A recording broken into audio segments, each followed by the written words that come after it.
পার্থক্য পুরীর মধ্যে ডাল থাকে।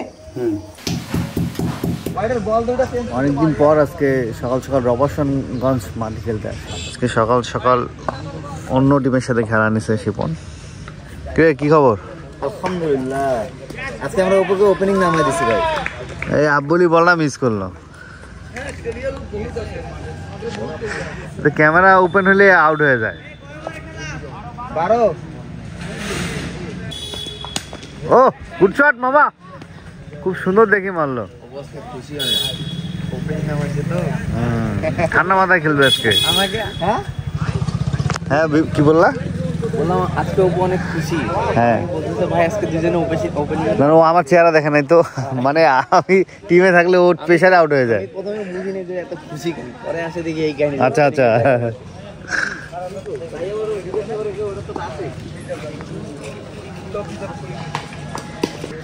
আচ্ছা পানির ট্যাঙ্কি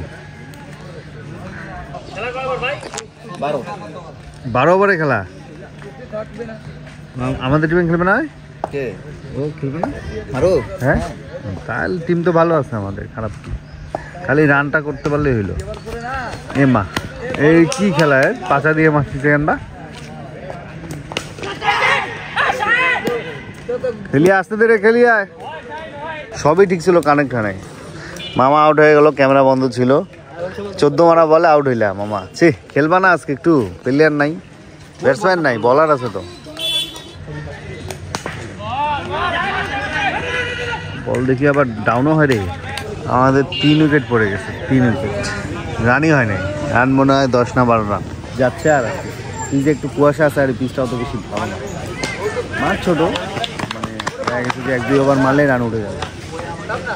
10-12 ওভারে খেলা তো, 12 ওভারে মিনিমাম 120+ রান করা লাগবে।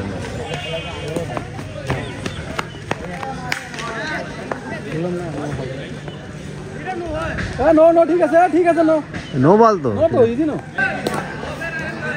নো আরেকবার নো ধর। নোগুলো কাজে লাগাইতে পারছে না এরা, মানে কানেক্ট করলেও কেন জানি এদের কানেক্ট হইতেছে না ঠিকভাবে। তোমার কত রুচি এই বলার খালি নো দেয়। নোগুলো তো আমাদের ব্যাটসম্যান কাজে লাগাইতে পারছে না। 4টা নো, 4টা ফ্রি, 4টায় একটাও কানেক্ট করতে পারে নাই। ছয় মার। ফ্রিটের মাইরে শিপন। আমাদের টিমের আজকে অবস্থা খারাপ, 5-6 উইকেট চলে গেছে। রান মনে হয় 35-40, ওভার আছে আরো 5 ওভার। শুরুটাই খারাপ হয়। হ্যাঁ স্টার্টিংটা একটু খারাপ হয়েছে, আমি আউট হয়ে গেলাম।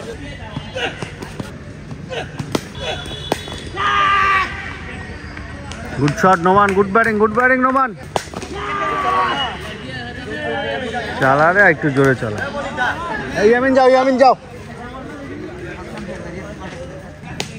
Good batting. টার্গেট দিলাম হচ্ছে 67। পিচের অবস্থা ভালো না, বলে টেম্পার নাই। আমাদের বোলিং লাইনআপ অনেক ভালো আছে, দেখা যাক এই রানে আটকানো যায় কিনা। সেকেন্ড ইনিংস চলছে, 2 ওভার রানিং, 1 উইকেট 2 রান। ঠিক পজিশনে যাচ্ছে। একটা উইকেট গেল না, পার হয়নি, আউট হয়েছে।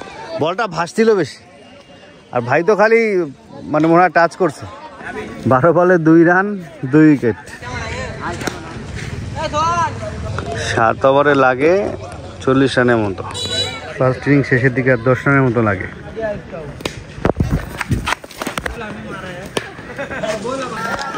খেলাধুলা শেষ, আমাদের আরেকটা খেলা আছে ডিমলাতে, এটাই হেরে গেলাম। সকালে নাস্তা খাচ্ছি রুটি আর খাসির ভুড়ি। সবাইকে জানাচ্ছি জুমা মোবারকের অনেক শুভেচ্ছা। রান্না বান্না কি আজকে? খাসির গোস্ত, গরু। আমাদের খেলা হচ্ছে ডিমলাতে, ক্ষেত বাড়িতে খেলা।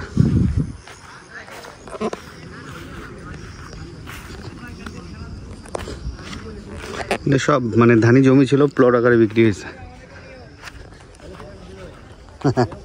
আমরা ফিল্ডিংয়ে আছি, 10 ওভারের খেলা। এখানে ফিল্ডার হচ্ছে 11 জন, আর প্লেয়ারগুলো সহ 24 জন আর কি। যা রান হবে উপর দিক দিয়ে, নিচ দিয়ে রান কম হবে। চারিদিকে ফিল্ডার আর ফিল্ডার।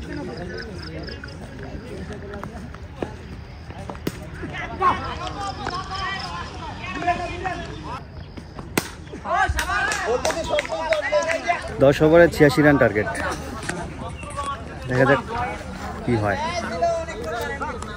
ওপেনিং যাব আমি আর এক ছোট ভাই। এই তো আলহামদুলিল্লাহ ওপেনিং নেমে পুরাই চেস করে দিছি, ম্যাচ জিতলাম অনেকদিন পর। ক্যামেরাম্যান ছিল না, নাহলে ভিডিও করতে পারতাম। যাই হোক ম্যাচ জিতলাম। এখন হয়তো 8 ওভার করে একটা খেলতে পারি, তারপর আজকে তো শুক্রবার, নামাজের সময় নাই, নামাজে যাবো। চল চল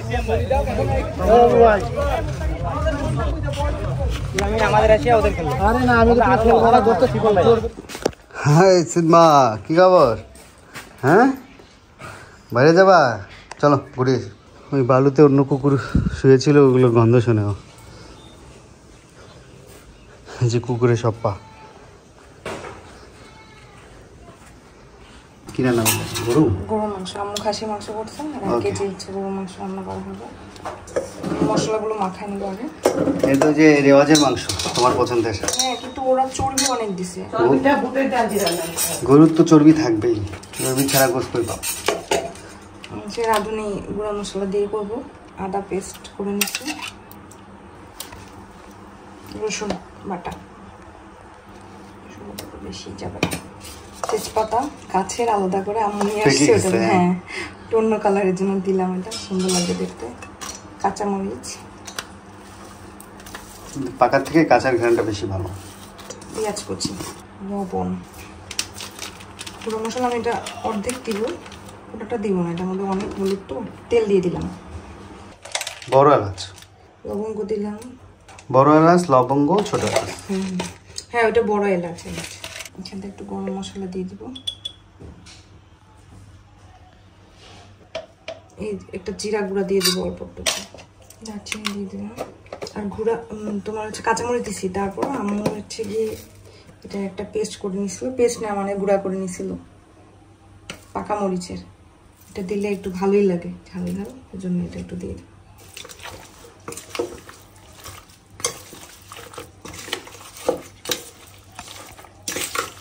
ম্যারিনেট করে রাখবো না এমনি ডাইরেক্ট নেবো? কিছুক্ষণ রাখি, আর আমি আলুটা হালকা একটু ভাজবো, হালকা একটু ভেজে। আলু দিয়ে করবো না? এটা তোমার প্রেসার কুকারেই বসাই দেবো, প্রেসার কুকারে একটু কষাবো, তারপরে আলুটা দিয়ে একবারে হচ্ছে শীষ দিয়ে নামাই ফেলবো। এই কলাগুলো খুবই ভালো। কোথায় কিনছো না? চকবাজার হাঁটতে যে। আলুটা একটু ভেজে নিব, আর ততক্ষণে এটা একটু মেরিনেট হোক, মাংসের মশলাগুলো যা এটার ভিতরে, তারপর এটা কষিয়ে আলুগুলো দিয়ে একবারে বসাই দিই। হালকা একটু পানি দিয়ে এটা ধুয়ে দিয়ে দিব। পানি দিতাম না মশলাটার জন্য।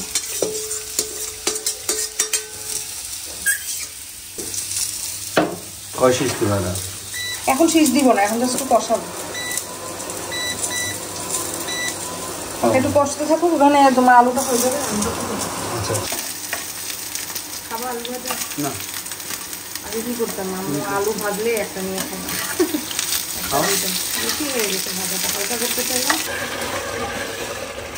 কষানো মোটামুটি হয়ে গেছে।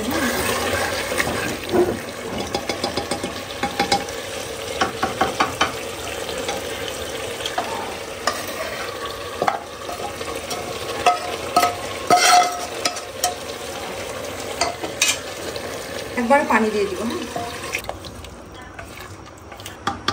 ইয়াতে বসে দিছি প্রেসার কুকারে। আজকে দুপুরে আবার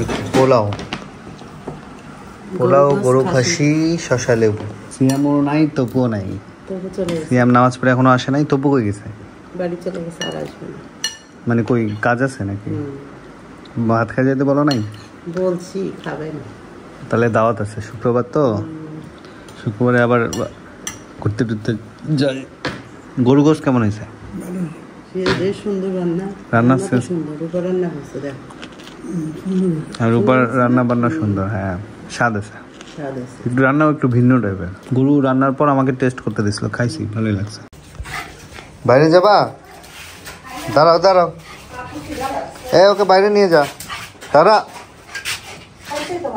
ওই যে বাইরে যাবে, দাঁড়াও। ওই যে সিয়ামকে দেখছো তো? কি নিয়ে আসছিস? মাছ? মাছ ধরছিস আজকে? কতগুলা?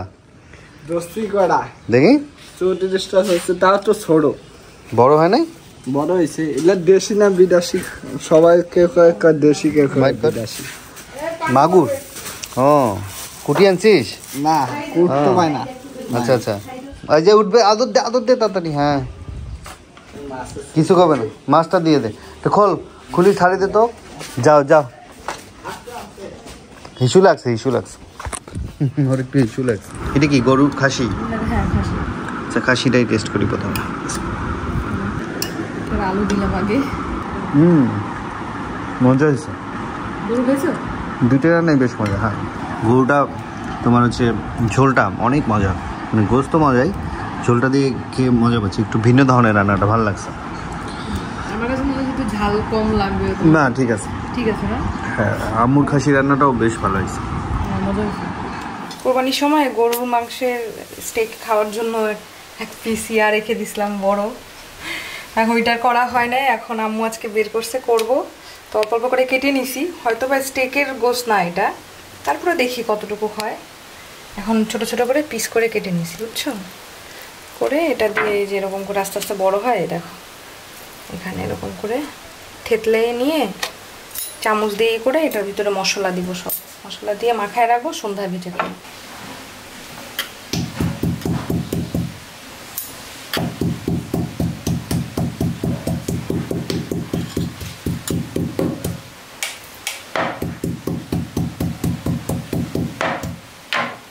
আসলে এটা এখন স্টেক নাই, স্টেক করতে চাইলে আসলে স্টেকের গোশই লাগে। তো এটা এখন চিকেন চাপ হয়ে গেছে, চিকেন চাপ নাম দেওয়া যায়। এটা চিকেন না, সরি, এটা এখন বিফ চাপ হয়ে গেছে। মানে এটাকে তো আর স্টেক বলা যাবে না, স্টেকের থাকে, পুরুত্ব থাকে অনেক বেশি। তো আমরা এখন বিফ চাপের জন্য সবগুলো টুকরো টুকরো করে গোশ এভাবে করে কেটে চামচ দিয়ে, কাটা চামচ দিয়ে এভাবে করে ছিদ্র করে নিব, যাতে মশলাগুলো ঠিকভাবে ঢোকে। একে একে সবগুলো করে নিব আমি, এটা আর বড় করব।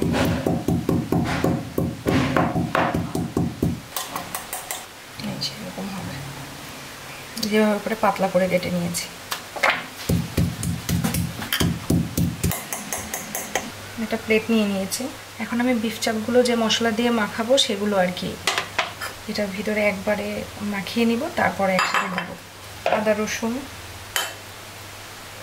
আদা নিলাম 1.5 টেবিল চামচের মতো করে, রসুন, লবণ দিব, পাকা মরিচ যেটা সেটার গুঁড়ো আছে সেটা দিয়ে দিব। এটার জন্য টেস্ট অনেক ভালো আসবে ইনশাআল্লাহ। অল্প একটু তেল দিব, সয়া সস দিব অল্প, যেহেতু আমি লবণ দিয়েছি আগে, সয়া সসে লবণ থাকে, তাই এটা একটু বুঝে দিতে হবে। এখন এটা মাখিয়ে নিব একবারে।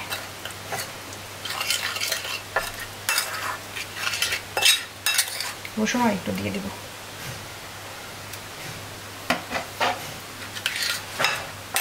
মরিচের গুঁড়ো আর একটু দিয়ে দিলাম। এখন আমি এক এক করে এটার ভিতরে মেখে এটা দিয়ে মাখিয়ে নিব।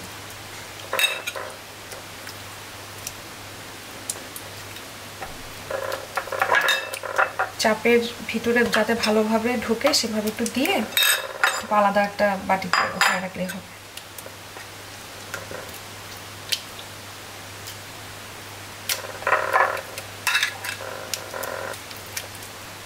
একবারে সবগুলো দিয়ে দিই, তাহলে মাখানো মানে একবারে সবগুলো দিয়ে মাখাতে সুবিধা হবে। আমার মনে হয় আবার বানানো লাগবে, আরও লাগবে।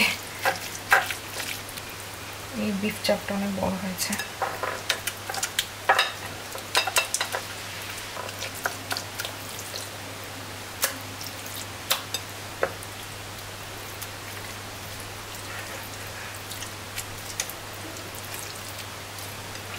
এভাবে মেখে আমি রেখে দিব। সন্ধ্যায় নাস্তার আগে, মাগরিবের নামাজের পরে, নামাজ পড়ে আমরা সন্ধ্যায় নাস্তা হিসেবে এই বিফ চাপটা ভেজে খাবো। দেখা যাক স্বাদ কেমন হয়, বলতে পারছি না, এটা আমার প্রথম বানানো। 4 ঘন্টা মেরিনেট করে রাখছি। উপরে একটু মরিচের গুঁড়া দিলাম মাত্র, মরিচের গুঁড়াটা দেওয়া হয় না, মানে একটু ঝালটা কম হয়েছে।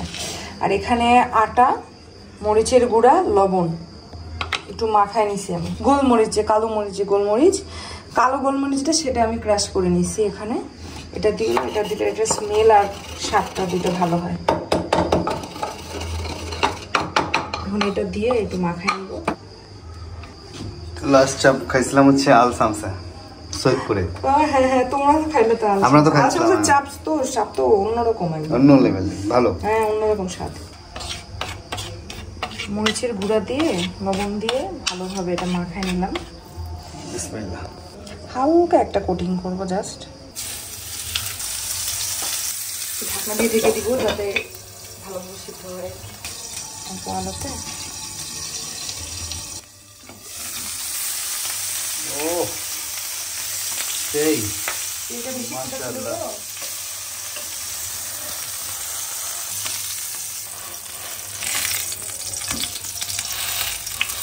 এই জায়গাটা মনে হচ্ছে আস্তে ধীরে বাজে, সময় লাগছে। এই জায়গাটা ভালো লাগছে। হ্যাঁ আরো হবে, একটু হবে। ও এই চাপগুলো থাপ্পড় দিলে আর বড় হয় না? এই দুইটা বেশি বড়, ওইটা একটু ছোট। এই দুইটাতে তোমার থাপ্পড় বেশি পড়ছে।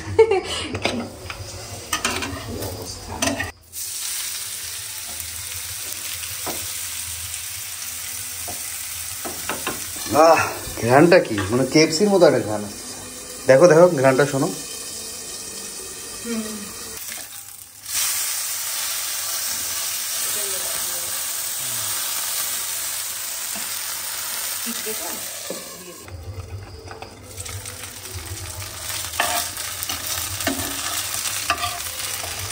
সুন্দর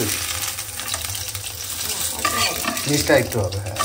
হ্যাঁ কিন্তু বড় ছিল কত, দেখছো? তার মানে এটা কি হয়, যখন তুমি থেতলাটা ওটা বড় হবে, আবার যখন তুমি চুলায় দিচ্ছ তখন এটা শর্ট হয়ে যাবে। লুচি তৈরি হবে, তার জন্য আটা সেনতেছি।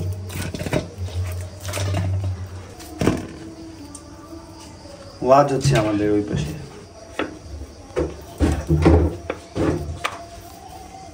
লুচি পুরি এগুলোর মধ্যে পার্থক্য কি? পার্থক্য পুরির মধ্যে ডাল থাকে, আর লুচি এমনি। না অনেকে তো ডাল ছাড়াও পুরি করে। ডাল ছাড়া পুরি হয়, ডাল ছাড়াই তো আলু পুরি আলু দিয়ে আলু বা ডাল থাকে।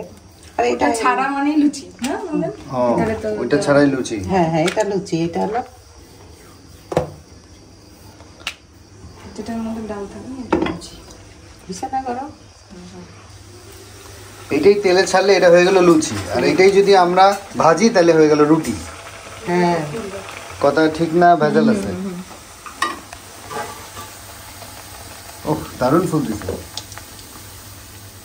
ও সেই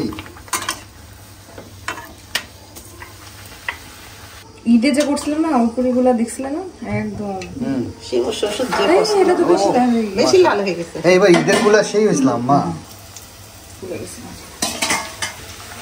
ফুলে গেছে। আজকে সন্ধ্যায় আমাদের রূপার হাতে স্পেশাল বিফ চাপ আর আম্মুর হাতে লুচি। ও লুচিগুলোও দেখতে দারুণ হয়েছে। এদিকে বিফ চাপও। ও মাশাল্লাহ, এখন এটা তো দারুণ হয়েছে। আম্মুর খাসির রত আমার স্পেশাল খাবার।